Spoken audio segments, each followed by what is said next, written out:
Московский банк «Рублев» намерен инвестировать в будущее республики. Об этом заявил председатель правления кредитной организации Андрей Соколов. Причем первый шаг – поддержка талантливой молодежи и учителей Коми – уже сделан. 25 июля «Рублев» подписал трехстороннее соглашение о сотрудничестве с правительством Коми и компанией «Нобель Ойл», учредившей малую Нобелевскую премию. Все подробности в репортаже Евгения Аракина.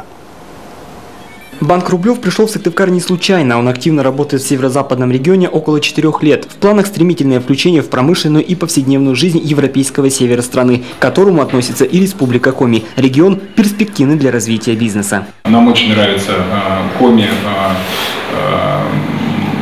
своим экономическим состоянием. Нам нравится Коми люди, которые живут в этом регионе. Мы надеемся, что в Сыктывкаре наш офис будет одним из самых удачных. Впрочем, бизнес не единственное приоритетное направление Рублева. Банк участвует и в социальных проектах, один из которых малая Нобелевская премия Республики Коми, поддерживающая талантливых школьников и преподавателей. Сегодня Рублев стал партнером проекта, взяв под свое крыло новую номинацию за достижения в области экономики. К сожалению, общий уровень развития, общий уровень знаний экономических очень низок.